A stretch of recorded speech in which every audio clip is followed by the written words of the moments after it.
त्रिपुराच्या घटनेचे काल राज्यात पडसाद उमटले होते। मात्र कालच्या हिंसाचारानंतर आता मालेगाव, अमरावती आणि नांदेडमध्ये परिस्थिती नियंत्रणात आल्याचं पाहायला मिळतंय।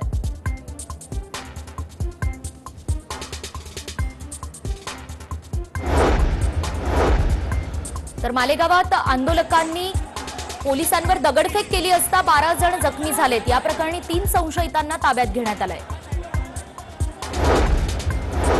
आणि अमरावतीच्या मुस्लिम संघटनांच्या मोर्चाला हिंसक वळण मिळालं होतं। मुस्लिम संघटनांनी 20 ते 22 दुकानांची तोडफोड केली आहे। यावेळी पोलीस आणि आंदोलनकर्त्यांमध्ये दगडफेकही झाली आहे। तर नांदेडमध्ये विविध मुस्लिम संघटनांनी एकत्र येत बंद पाळलाय, तर शहरात काही समाजकंटकांनी दगडफेक करत तणाव पसरवला होता आणि त्यामुळे शहरात मोठा पोलीस बंदोबस्त तैनात करण्यात आला होता। भिवंडीमध्ये 30 ते 40 दुचाकीवरून आलेल्या युवकांनी दुकानं बंद करण्यासाठी दुकानदारांना धमकावल्यानंतर दुकानदार आणि युवकांमध्ये तणावाचं वातावरण निर्माण झालं होतं। अमरावती जिल्ह्यातील तोडफोडीचा निषेध म्हणून भाजपच्या वतीनं अमरावती बंदचं आवाहन करण्यात आले, तर आज भाजपच्या वतीनं जिल्हाधिकारी कार्यालयावर मोर्चा काढण्यात येणार आहे। आणि या हिंसाचारावरून संजय राऊत यांनी भाजपवर टीका केली आहे। देशभरात असं वातावरण निर्माण करून भाजपला निवडणुकीत उतरायचंय असा घणाघात संजय राऊतांनी केलाय। तर महाराष्ट्र सरकारनं मुस्लिम मोर्चे थांबवले नाहीत तर हिंदूंचेही मोर्चे निघतील असा इशारा भाजप आमदार नितेश राणे यांनी दिलाय। आणि गृहमंत्री दिलीप वळसे पाटील यांनी शांततेचं आवाहन केलंय, तसंच वरिष्ठ पोलीस अधिकारी परिस्थितीवर लक्ष ठेवून आहेत आणि आरोपींना सोडलं जाणार नाही असंही गृहमंत्र्यांनी म्हटलंय। तर अमरावतीच्या जनतेनं राजकारणाला बळी पडू नये, कोणत्याही अफवांवर विश्वास ठेवू नये आणि शांतता राखावी असं आवाहन त्रिपुरा घटनेच्या निषेधार्थ पुकारण्यात आलेल्या बंदच्या पार्श्वभूमीवर पालकमंत्री यशोमती ठाकूर यांनी केलंय। मालेगावातील तणाव परिस्थिती चिघळू नये असं आवाहन चंद्रकांत पाटील यांनी केलंय, तसंच त्रिपुरातील पडसाद इथे कसे उमटू शकतात असंही त्यांनी म्हटलंय। आणि अफवांवर विश्वास ठेवू नका, शांतता पाळा असं आवाहन अशोक चव्हाण यांनी राज्यातल्या तोडफोडीच्या घटनांनंतर केलंय, तसंच दोषींवर कारवाई केली जाईल असंही ते म्हणाले। त्रिपुरातील घटनेचा निषेध करायला हवा, मात्र मोर्चाला हिंसक वळण लागलं हे निषेधार्ह असल्याची प्रतिक्रिया एमआयएमचे खासदार इम्तियाज जलील यांनी दिली आहे। आणि औरंगाबादमध्ये आज महागाई विरोधात संजय राऊतांच्या नेतृत्वात आक्रोश मोर्चा काढण्यात येणार आहे। क्रांती चौक ते गुलमंडीपर्यंत या मोर्चाचं आयोजन करण्यात येणार आहे।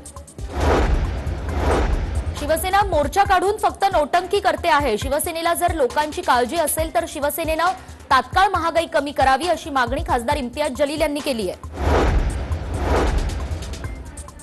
आणि एनसीबी कडून नवी मुंबईतल्या तळोजा इथल्या आरएएफच्या मुख्य कार्यालयामध्ये आर्यन खानला चौकशीसाठी बोलावण्यात आलं होतं। तब्बल 7 तास आर्यनची चौकशी झाली आहे।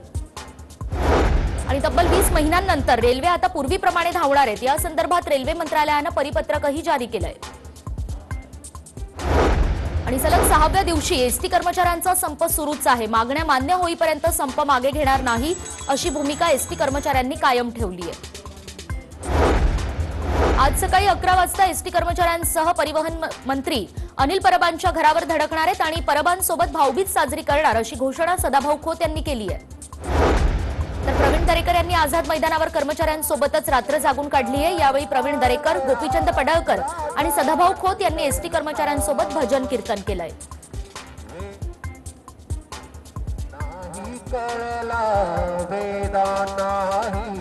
नाही कळला अंतपार याचा कानडा राजा पंढरीचा। तर आझाद मैदानात प्रवीण दरेकर एसटी कर्मचाऱ्यांसोबत रात्रभर मुक्कामी होते। यावेळी त्यांनी कर्मचाऱ्यांसोबत जेवण केलंय। तर आज प्रवीण दरेकर हे अनिल परबांना भाऊबीज देणार आहेत। आणि एसटी कर्मचाऱ्यांच्या संपाचा एसटी महामंडळाला मोठा फटका बसलाय। संपामुळे एसटी महामंडळाचं तब्बल 125 कोटी रुपयांचं नुकसान झालंय। तर एसटी कर्मचाऱ्यांनी कामावर यावं, अन्यथा कठोर कारवाई करू असा धमकीवजा इशारा परिवहन मंत्री अनिल परब यांनी दिलाय।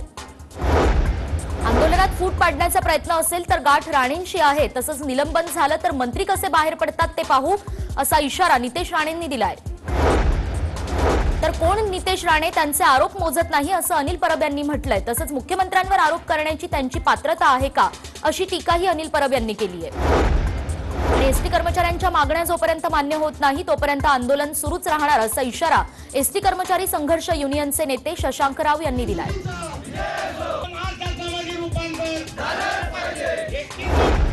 एसटी कर्मचाऱ्यांच्या संपावर शरद पवार का बोलत नाहीत असा सवाल गोपीचंद पडळकरांनी उपस्थित केलाय.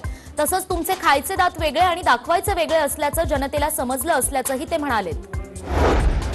एसटी कर्मचाऱ्यांच्या खांद्यावर बंदूक ठेवून भाजप कायदा सुव्यवस्था बिघडवतंय असा आरोप काँग्रेसचे प्रदेशाध्यक्ष नाना पटोले यांनी भाजपवर केलाय.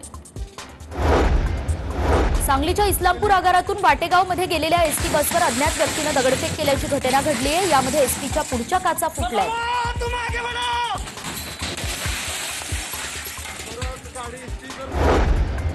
एसटी कर्मचाऱ्यांबाबत राज ठाकरेंनी शरद पवारांसोबत महत्त्वाची चर्चा केली आहे. 7वा वेतन आयोग लागू करण्याची मागणी या चर्चेदरम्यान करण्यात आली आहे.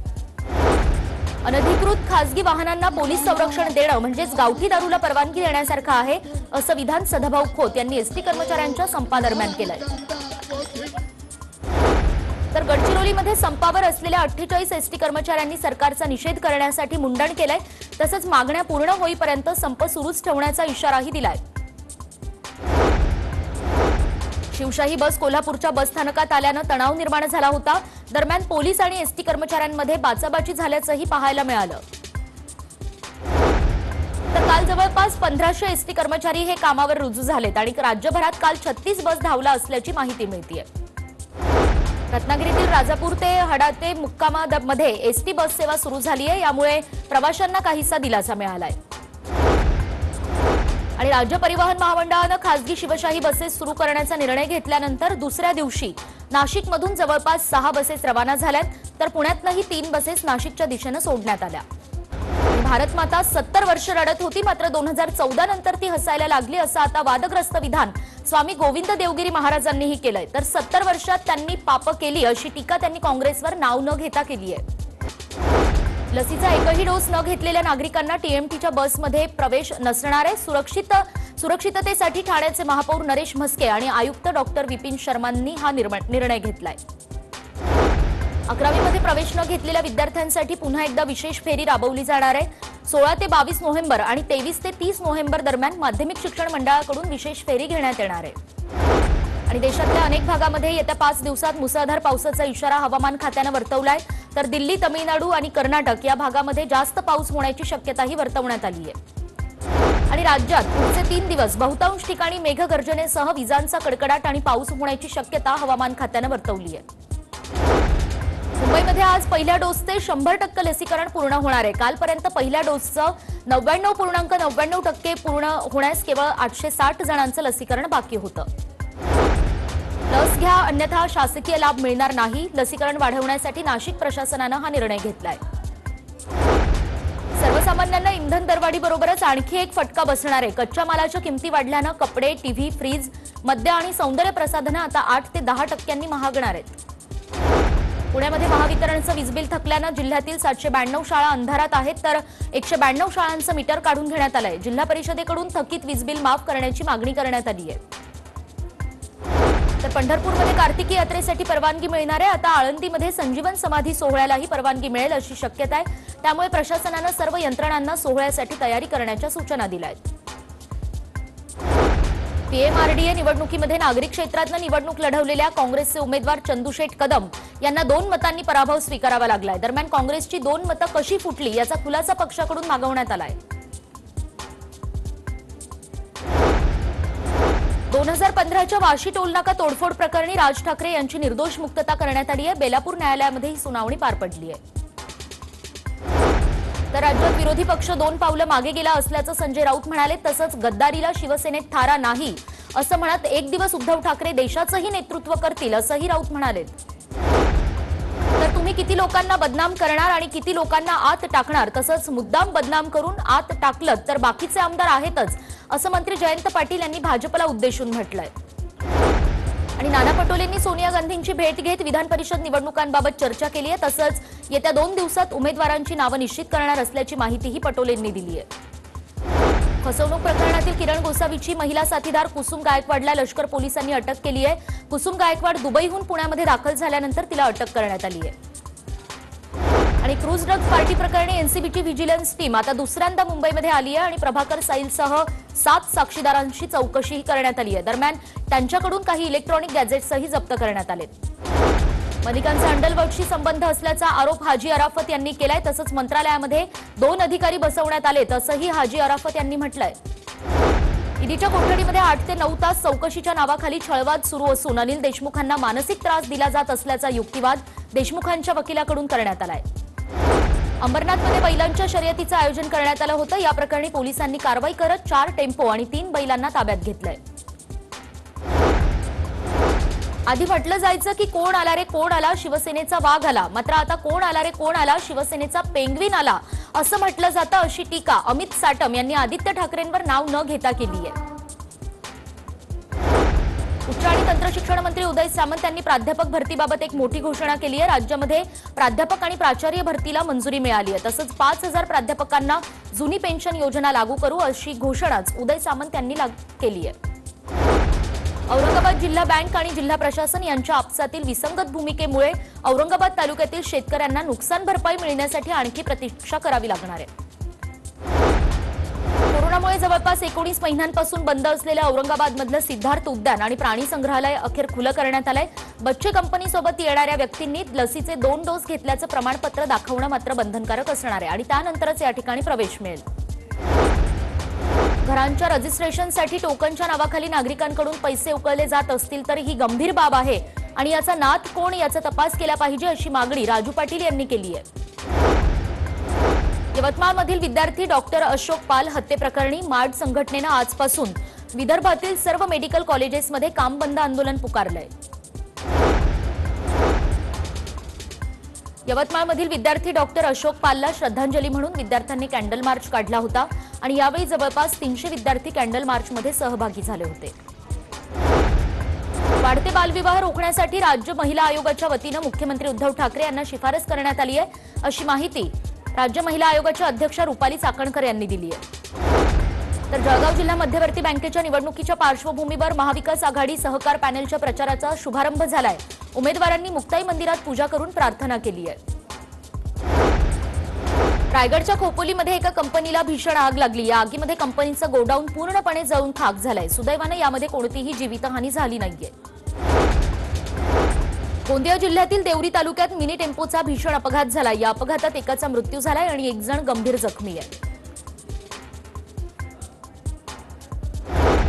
तर नाशिकच्या इगतपुरीमध्ये प्री वेडिंग शूटसाठी मुंबईत आलेल्या फोटोग्राफरच्या गाडीची काच फोडून अज्ञातांनी चोरी केली आहे। एकूण 2.5 लाख रुपये किमतीचे कॅमेऱ्याचं सामान चोरट्यांनी लंपास केलंय। बंदी असलेला गुटखा अवैधरित्या साठवून ठेवलेल्या नागपूरमधल्या गोदामावर पोलिसांनी धाड टाकली आणि या कारवाईमध्ये 2 आरोपींना अटक करण्यात आली आहे। बलात्काराच्या गुन्ह्यात अडकवण्याची धमकी देत बिल्डर संजय गायकवाड यांना ब्लॅकमेल करणाऱ्या महिलेला पोलिसांनी अटक केली आहे। जमिनीच्या रकमेचं समान वाटप व्हावं यासाठी लातूरच्या निलंगामध्ये सामूहिक आत्महत्येचा प्रयत्न करणाऱ्या कुटुंबाला प्रशासनानं थांबवलंय। तसंच अदा केलेली रक्कम वसूल करण्याची सूचनाही दिली आहे। न्याय आपल्या दारी या संकल्पनेअंतर्गत फिरत्या लोक अदालतीचा उद्घाटन सोहळा कोल्हापुरात पार पडला। यावेळी जिल्हा सत्र न्यायालयातील सर्व अधिकारी उपस्थित होते आणि लखीमपूर घटनेतील मृत शेतकऱ्यांची अस्थिकलश यात्रा काढण्यात आली। ही यात्रा पुरंदर तालुक्यातल्या वाल्हे आणि मांडकी गावातून भोरकडे गावामध्ये रवाना झाली आहे। फुलपाखरांच्या वेगवेगळ्या प्रजातींची निश्चित संख्या, कालानुरूप विविध घटकांचा झालेला परिणाम यांचा अभ्यास करून त्याचा सुसूत्रित डाटा तयार करण्यासाठी भारतीय बटरफ्लाय मॉनिटरिंग स्कीम तयार केली जाते। 16 दिवसांनंतर नागपूर जिल्ह्यात कोरोना संक्रमित रुग्णांच्या मृत्यूची नोंद करण्यात आली आहे। मृत पावलेला संक्रमित रुग्ण हा जिल्ह्याच्या बाहेरचा होता आणि तो नागपुरात उपचार घेत होता।